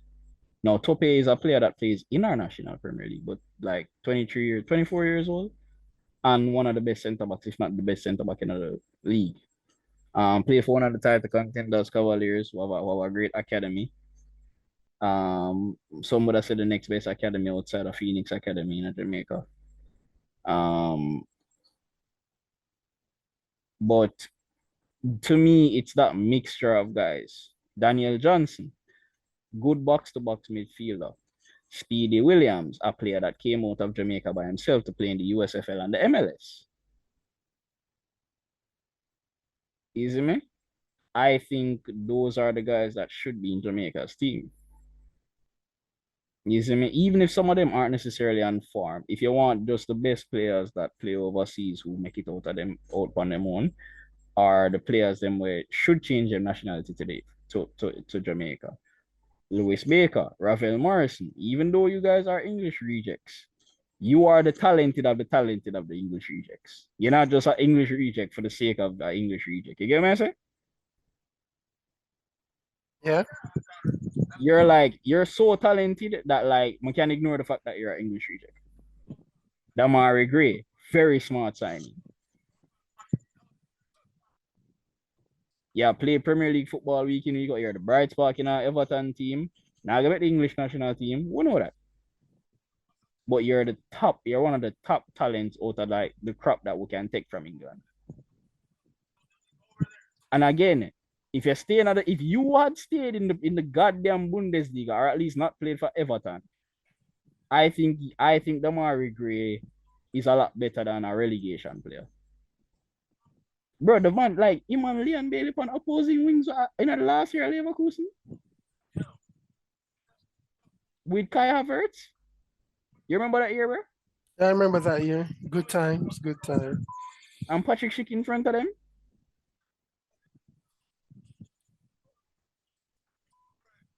Bro, like Damari Gray is a very good signing. But yeah, that's the thing. You're a top talent out of the talent pool of England. So don't just take them because them at them they in an England academy or them in an English academy. Don't just but like if I talk about a man like all right, let's say that Mason Greenwood can never play for England again, right? Yeah. Like it makes sense to go after him because yo, the talent level just too up there. Even if him go play football, even if him can't play for United and him end up play in the Qatar League or you see me, where him still earn a lot of money out of playing football and him can still do what him love, but him not gonna be able to deep on the European stage. That level of talent too good for just like all right, even though you're an England reject, like yeah man, come play for Jamaica. We just need to put some players around you know way willing to fight for the cause because you might not feel passionate enough to fight for the cause. Again, we've been burnt in the past, and this hurts me especially because me and one of them idiot they did that talk about. Yo, brother Joby McCanova go change the Jamaica national team, but finally get a number 10 like how Jeremy he retire. You see me? Me are the one who did that big up Jeremy, but you remember Jeremy and Beckford did score the wicked goal for Everton against Chelsea? Yeah. Yeah. Bro, the man looked like a complete different player for Jamaica. The man looked like he didn't know to play football and all.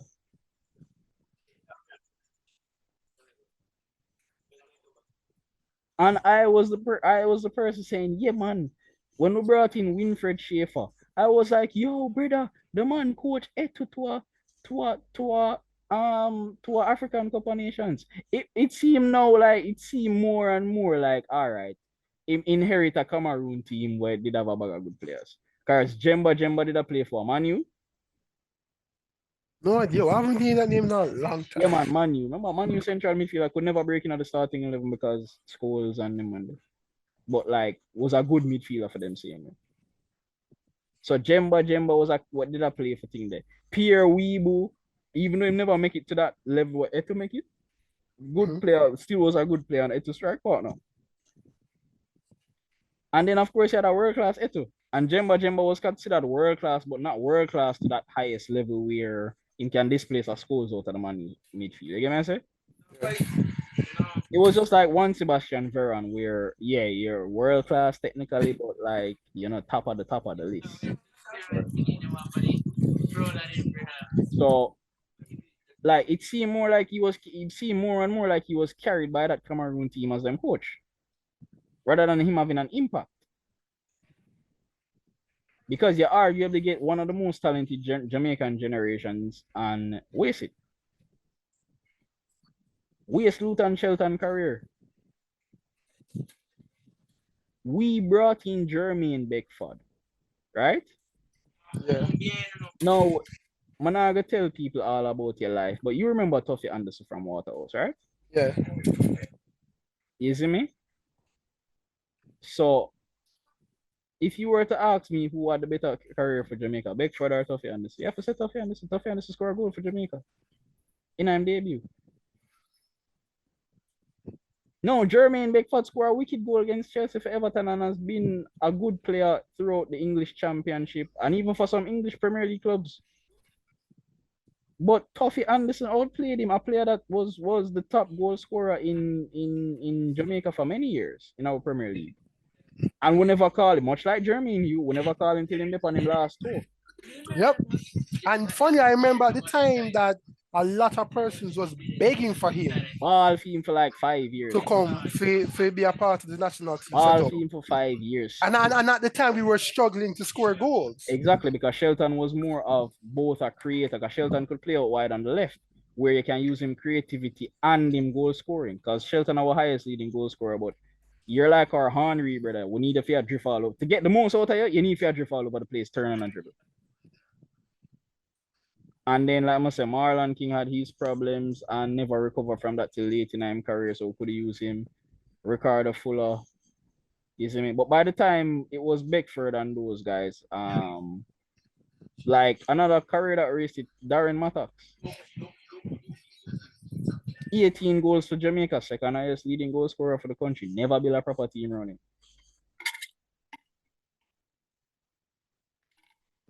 So, where do you want to kick off with our European segment? Um,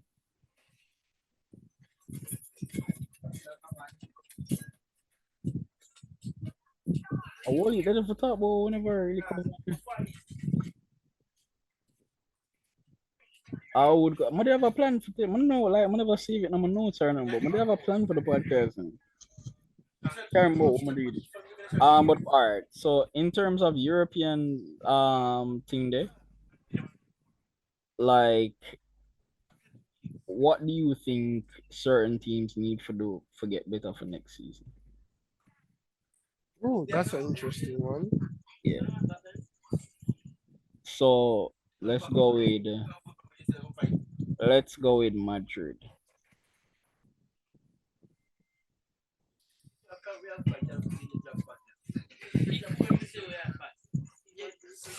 Madrid.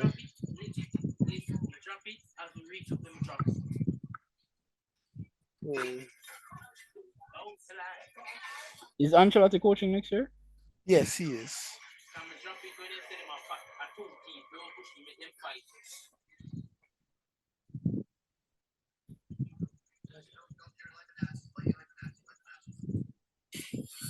No, the whole night in them have some for the Yeah, that's the thing. Like, it's very hard because they're losing a lot of players. They're losing Benzema. Yeah, but you have also remember Take Kubo come back in, so it's not like him do have a left footed winger come back in who have world class potential. Rodrigo will start out wide anyway.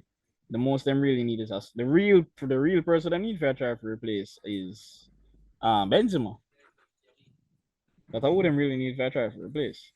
Yeah, Cause which is hard because they're talking about bringing in Kane, right? And I'm looking at that like, okay, you're bringing Kane, you're bringing because what's the like? It's very hard though because Madrid, you don't really know what Madrid needs to do right now. You get what I'm saying? first thing buy a defensive midfielder. Whether one we can compete with Chouameni for the starting spot or somebody we can back him up. Yeah, But but Chouameni is more of a playmaker than a defensive mid. no, he's a defensive mid with playmaking skills, bro. He's a defensive mid with playmaking skills. You see me? Like he's a defensive mid, but he have playmaking. Like he has a playmaking skill set at the same time. It's just like, well, I wouldn't say exactly like Pogba, 'cause Pogba more box to box, but Pogba has a very good playmaking skill set.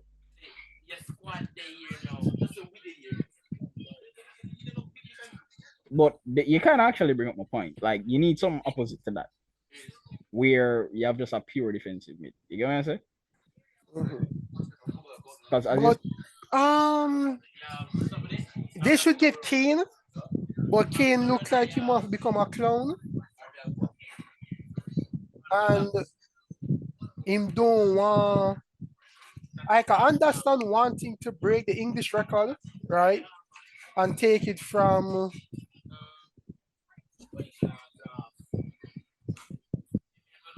I understand you wanting to take the record from oh, sure. Shearer, right? Mm, But at your records are meant to be broken, right? mm. And your record will be broken by somebody Eventually. else. Hell, it might even be broken by Haaland, based on how he might behave. And less time to. And then less time too. But brother, are you going to look at me and tell me that you're going to turn down Madrid just to break a record? You're going to turn down Bayern Munich just to turn down a record? I agree with what you said, but at the same time, here's what I'm not gonna be hard on Kane. I can't leave for free at the end of the season. If you renew him contract, I have a problem with it. But like, you're 30 years old, man. You're gonna be 31 next year. You see me? Like, and you're one of the world class striker. Man, yeah, I'm not saying a club to stand up and wait for you, but like in a year situation, it kind of different because I understand why you wouldn't push through for a move. You want to do something with your boyhood club, couldn't win the Champions League with them, they injured for the most part. But the reason why I'm not kill him over that is because a 1 year left on the deal. If you feel like you can break the record in a 1 year, Yeah. fine, go for it. But like, must still agree with what you said, doing. I still agree with what you're saying, but like with him, I'm not gonna kill him too much over that because, let me say, if let's say let's all right. My idea for Bayern was that all right, if Kane don't walk come now, right? Sign full Krug on loan, like a $12 million loan deal. Sign him on loan for a year. Easy me from Werder Bremen. He's a number 9 in German, and like I said, he's much like I call him the German Giroud for a reason. Because despite being a target man, him have technical ability, touch, can link up play. We saw for Germany at the World Cup. He was not the biggest name on the score sheet, but him always do. Him always score. Remember, I know, he never start for the match against. What was the match where him did score the one goal for no, right before the World Cup? Honestly, I'm trying to remember, but But I don't. you get my point. Every time he play for Germany, he score, whether win or lose. Yeah. That tell me that all right, he's the Miroslav closer Mario Gomez type. Where yes, he's a target man, but he have that look at that extra touch and whatever. So he can still link up play and play in technical teams. Yeah. If you can't get Kane immediately, take full grip on loan for a year. Still give Werder Bremen money. You've seen loan deals where money is operated. Falco, what? Man, you did pay 12 for Falco. Yeah. So we did like there's been loan deals before where a player just fall, but you still get a club some money. So you still make it lucrative for Werder Bremen. Them lose one of them striker them because them have another German striker named Dershuk, who's another target man. I don't know how them use two target man. Well, of course, because full club can have technical ability and link up play, so you can use two target man. One can play more like a Ram Duter role, which Dershuk plays, and one Yeah, can, that's basically how you would do it. yeah. So Dershuk played the Ramduta role and roam around and Fulcrum had a real like target man will like link up play and still have touch and whatever. Like and him goal output is more than Dershuk so you don't want him. So you have a number 9 for the year let's say that Kane still don't want to come and full could prove himself at Bayern, right? Yeah. Then The you thing could, is, like Bayern is going all in for Vlahovic. You see me like oh, that's when what Kane turn them down, them just all right, then move on. all right, cool. Well, if If you're, they're going all in for Vlahovic, he's you're going, Tuchel's number one choice, and yeah, but even if my buy Vlahovic, but I still tell you to go for full could follow him because of Vlahovic injury. yeah, but I don't think we're getting rid of Choupo-Moting right now, and it's not like Choupo-Moting doesn't score goals for us. No, but again, Triple Mountain at 34. That's almost like full crew got 29. Yeah, again, so I still somebody where we're When not I, gonna really spend money on no, that no, type that's it. of No, player. that no, but that's what I say like it wouldn't be like a great amount of money. You see me? Like a $10 million loan deal, like you see me? I gotta have him for the year and then if improve himself at Bayern, whether as a backup or a starter. You see me? He can still have Triple Mountain in the side either way. But as I said, bring in full crew so that you have another option. You see me? Because Vlahovic injury history. Choupo-Moting does score goals. Even when he at PSG, he must score goals. But we saw with this season, you can't depend on him for the year to be a striker. That is true. Because when Mane did have him did go down for a little bit, as much as Choupo-Moting did a score, he's still gonna be an out and out striker for the year. Yeah, I understand. Like, or else you could have him up front and Mane in behind.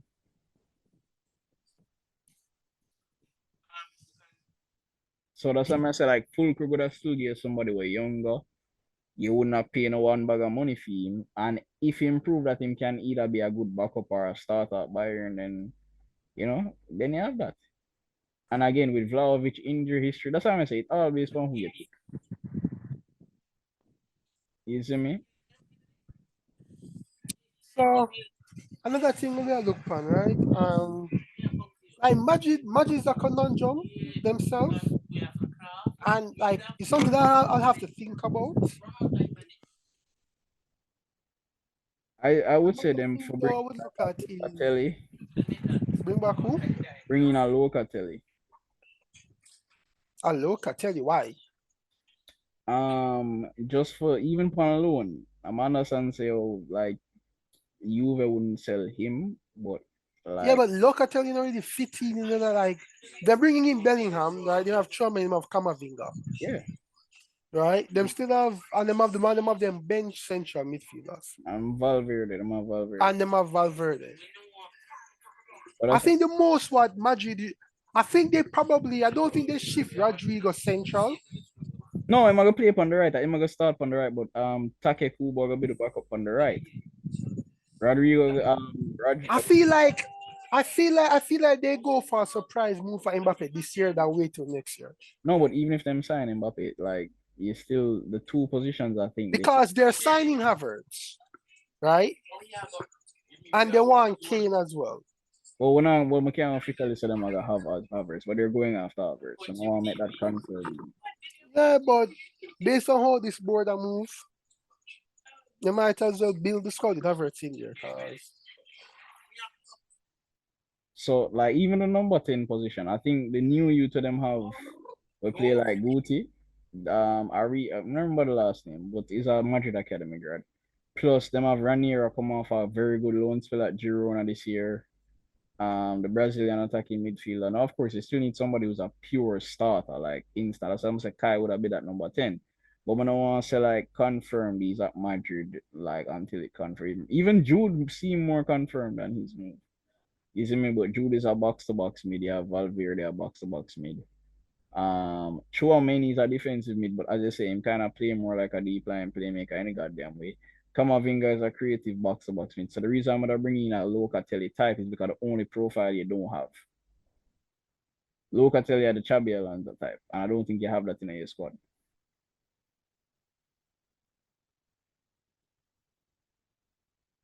yeah, I And that's guess why I say so. because of Juventus financial crisis, even if you don't want to sign him permanently, like give them a small money for like a loan deal. But they're not opposed to that. That's why I'm saying now have to be permanent. And every move this season has to be permanent.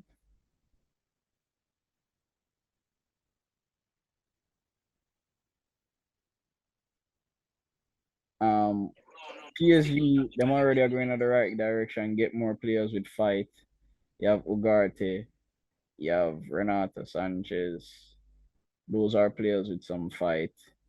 But you need starting players who can do the same. My recommendation to PSG, go back for Ziyech. Try to get Kante from Chelsea. A Saudi club is in for Kante actually. I know that, but like still, like you can still like since Kante is a Paris guy, so it's like you still have a chance. You get me? Say Mm-hmm. again, but just make recommendations to the club, and I mean, so the transfer will go through. What about your club though? Um what about Roma? Do you think Roma need today? Bring back Zaniolo. Um, try to get Marquinhos from PSG, which is very difficult, but should try. Bro, you really feel like Marquinhos gonna take a pay cut to come to Roma? Yeah, because of Jose and because he missed How could that be Jose? You don't even know if Jose's going to even be there next season. at the last year name contract.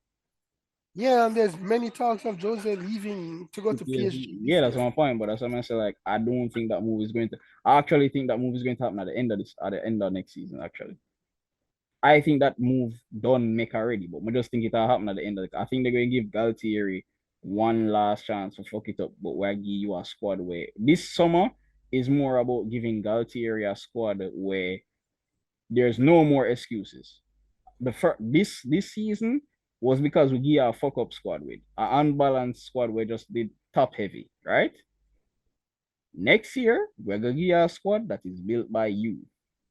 Ugarte, we'll get a defensive midfielder where you like.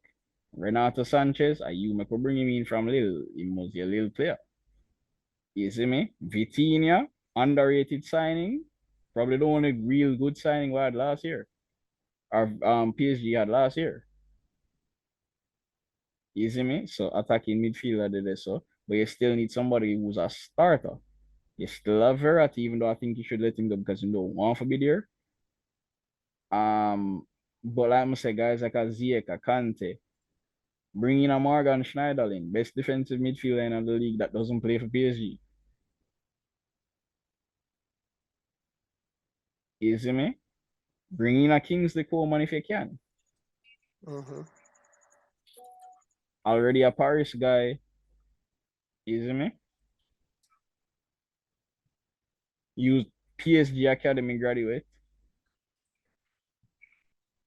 Nothing that they left for win a Bayern. I mean everything from both as a bench and as a starting player.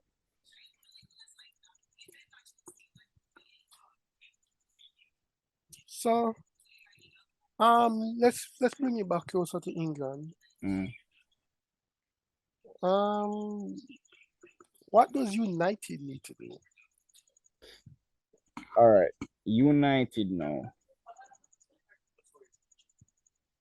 This might be controversial. United no need to do one fucking thing.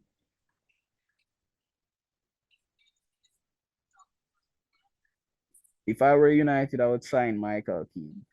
Okay, let go Phil Jones. Michael Keane and Maguire are your backup centre backs, in my opinion. They're selling Maguire. Cool, fine. Bring in Michael Keane. You need a backup that is a decent Premier League defender. Can Lego Lindelof. Michael almost get relegated. Keane again. Yeah, but like I said, Keane is one of those players where would have fight for United. He's a United Academy grad in English. You basically try to replace Phil Jones in terms of attitude. Yeah, but they haven't used Phil Jones in we That's can't not tell no, how long. no, no, no, So no, no. what's the No, point of replacing someone that you've never used in the first place? no. The reason why they never use him is injury. Actually, Ten Hag love Phil Jones. Ten Hag loves, as a matter of fact, the two matches where Phil Jones was using him far outplayed the rest of centre back them. Other than Varane, of course. But the problem was like the injury history. Ten Hag actually likes Phil Jones. He's a ball playing centre back. We can play right back and defensive mid. And Phil Jones are just 30 years old, believe it or not. As a matter of fact, Marseille, go for Phil Jones. Our league now is intense. Maybe in foot them can stay on for a year. Look what is happening with Chris Smalling at Roma. Smalling is playing out of this world. Smalling just need another centre back beside him with sense.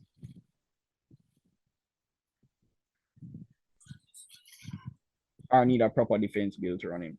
So if you ask me about what Roma need, like Emerson Palmieri, leave West Ham and come to Roma. Need back my left back. Marquinhos would difficult to forget, but at least throw the attempt out there. Because the reason why we get the ball was strictly because of Jose. Strictly because of Jose, nothing else. Let go Matic now. Matic legs them done now. I like the effort to put out from, but your legs them done.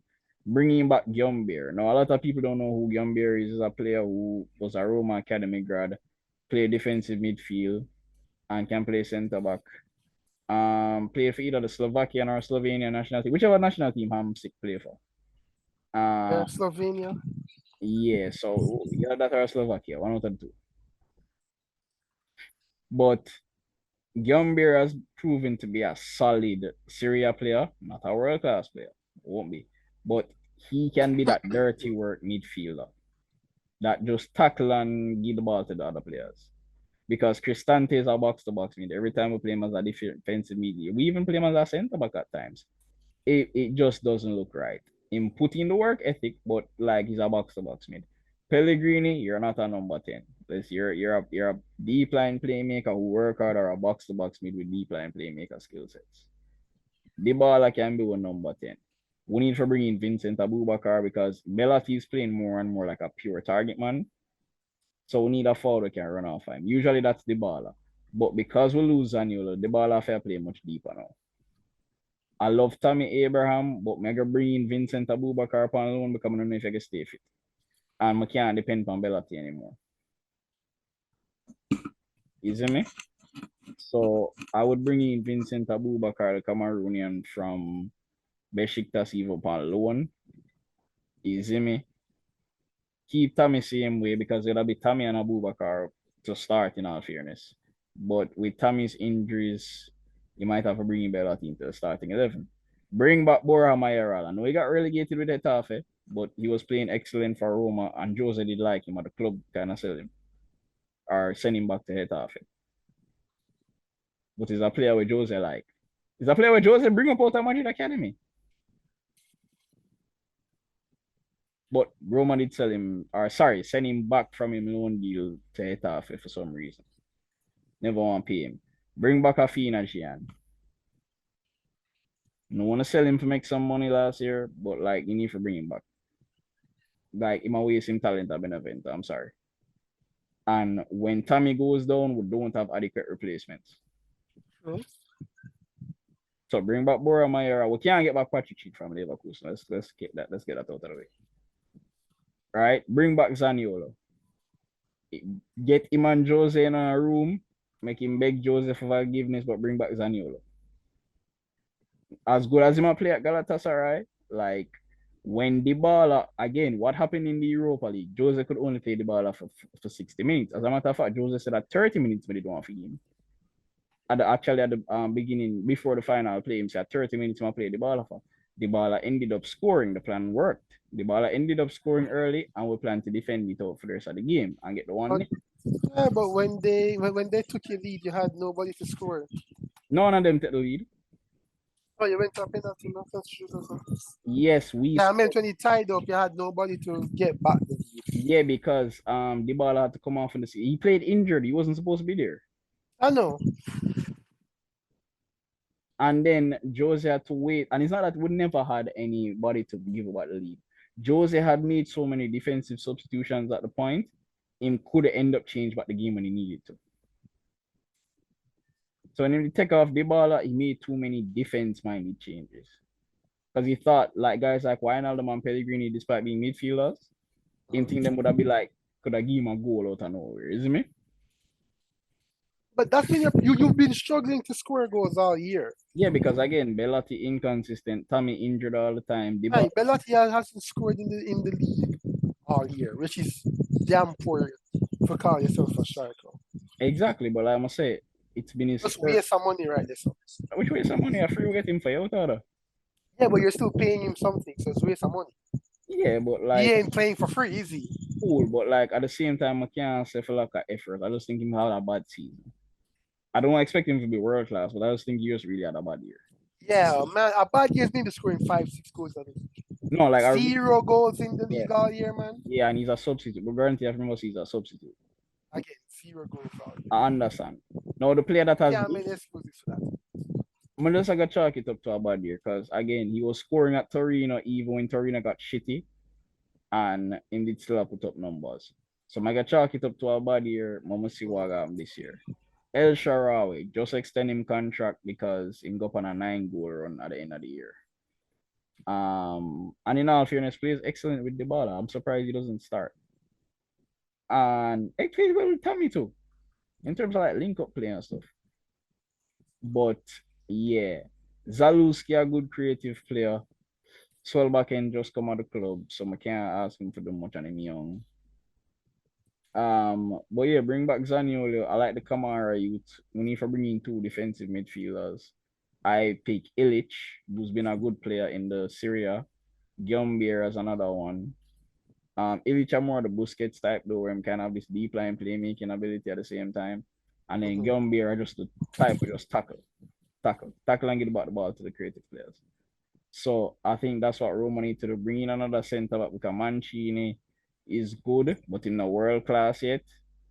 So give Smalling some because Smalling a play out of this world. Him need a defense running. Right back.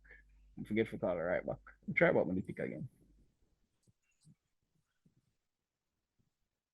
I want Florenzi back, but he's more for leadership in the dressing room, not as a starter. But there's a right back who did pick with Italian.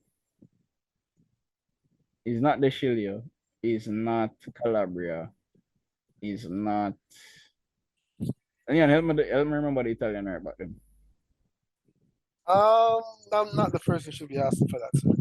Sir, I can't even remember my German right backs. The Italian right backs, I remember. But yeah, there was a Italian right back I'm trying to remember where would fit well with Palmieri, Smalling. Because Jose is a back three. So Spinazzola. I'm already there at the club, sorry. Bring in Emerson Palmieri and put Spinazzola out on the right. Boom, you solve your wing back / fullback problem. But Jose decided for bench Kranzorp, like Kranzorp I get sell. Jose done with him. You see me? Bring in Florenzi as a backup. So I think those are the moves that Roma need for make if them really want for challenge next year. All right.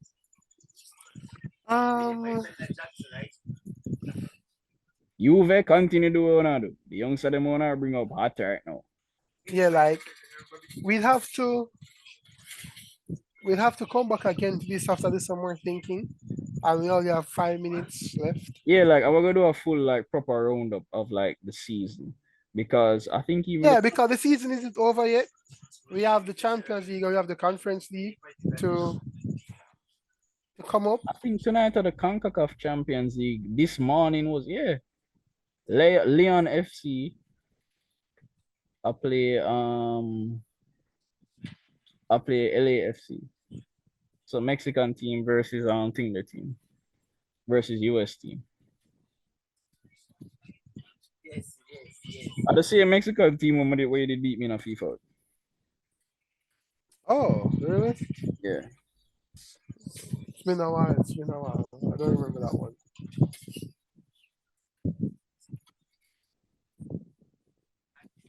So that are going right now. Shout out to Alali for winning the CAF African Champions League. Win it again, much like the Egyptian national team, and seriously like I take a hold on the competition is either Unar Wyatt Casablanca. Fuck the Mamelodi Sundowns, fake ass Man City from Africa. I can't even call it that because like Man City are going to win a Champions League, so I can't even call it that no more.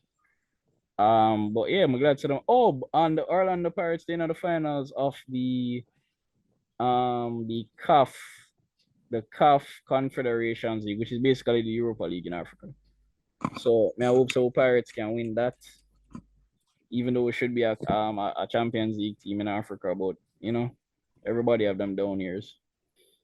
And yeah, I want to see how this match will end.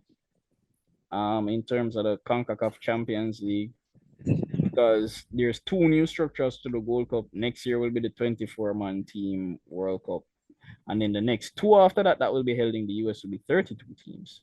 So we shall see how that goes. And we want to do like a full roundup of everything. We want to do like a full roundup of everything in general. So next week I think we'll just or the next episode, sorry, not next week. In the next episode, we look into that. Yeah, we'll go deeper into just everything, just get a full season roundup.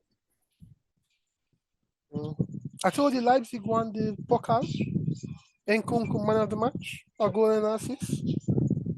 Good for him. Yeah. I'm gonna say Chelsea need to be like core right now, and not just guys with talented. Just stop bringing just guys that talented. Yeah, but that's a podcast by itself. The man them wants say yo because USA get Balogun. You see me like, very man, can't bother. Like I said, that's for another time. All right, we'll see you guys next time.